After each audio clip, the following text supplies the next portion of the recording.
রহমানের রায়ে দেখেন শিক্ষা প্রতিষ্ঠান আমাদের কিন্তু স্থানীয় উদ্যোগে অনেক শিক্ষা প্রতিষ্ঠান কিন্তু গড়ে উঠেছে। আমরা কিন্তু বিভিন্ন সময় অনেক সময় কিন্তু ওই যে মাদ্রাসা যে শিক্ষা ব্যবস্থা এটাকে নিয়ে অনেক সময় আমরা সমালোচনা করি, বা মাদ্রাসায় যারা লেখাপড়া করে তাদেরকে আমরা কটূক্তির অন্য চোখে দেখি। আসলে এটা ঠিক না।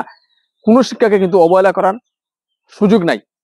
বর্তমান সময় মাদ্রাসা শিক্ষাকে কিন্তু অনেক আধুনিকায়ন করা হয়েছে।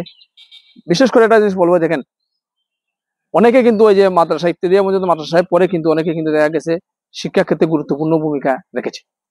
মাদ্রাসা শিক্ষায় লেখাপড়া করে পরবর্তী সময় সে কলেজ বিশ্ববিদ্যালয়ে দেখা গেছে সে মেধার স্বাক্ষর রেখেছে, সে বিসিএস কিন্তু বাংলাদেশের প্রশাসন অনেক গুরুত্বপূর্ণ পদে কিন্তু এই তাদের যারা শিক্ষা জীবন কিন্তু মাদ্রাসা দিয়ে শুরু করছে তারা কিন্তু আজকে গুরুত্বপূর্ণ পদে অধিষ্ঠিত হয়েছে তার মেধার জোরে। বিষয়টা হচ্ছে গিয়ে যে মাদ্রাসা শিক্ষার আধুনিকায়ন, মাদ্রাসা শিক্ষার যারা অধ্যয়নরত তাদেরকে কিন্তু বর্তমান সময় তথ্য প্রযুক্তির সাথে পরিচয় করে দিচ্ছে, এবং এরা অনেকে কিন্তু যে আধুনিক তথ্য প্রযুক্তি ব্যবহার করে ফ্রিল্যান্সিং করে এরা কিন্তু অনেক রেমিটেন্স কিন্তু এই বাংলাদেশের জন্য তারা আয় বাংলাদেশের হিসাবে কিন্তু তারা সঞ্চিত করেছে। বাংলাদেশের প্রায় অনেক একটা বিশাল একটা অংশ কিন্তু মাদ্রাসায় লেখাপড়া করে।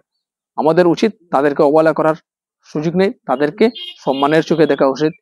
যেটা দরকার সেটা হচ্ছে তারা যাতে বর্তমান সময়ে যাতে বিজ্ঞান এবং প্রযুক্তির যুগ, সেই বিজ্ঞান এবং প্রযুক্তির সাথে সামঞ্জস্য রেখে যেতে তারা যাতে শিক্ষা ব্যবস্থা শিক্ষিত হতে পারে এবং শিক্ষা অর্জন করতে পারে, সেদিকে আমাদেরকে খেয়াল রাখতে হবে। এবং মাদ্রাসা শিক্ষার মাধ্যমে আমি আশা রাখি মাদ্রাসা শিক্ষার মাধ্যমে বিগত দিনে অনেকে কিন্তু তারা কর্মস্থলে সফল হয়েছে, আগামীতেও তারা শক্তিশালী ভাবে সফল হবে, এবং তাদেরকে অবহেলার চোখে দেখবো না, তাদেরকে সম্মানের চোখে দেখবো।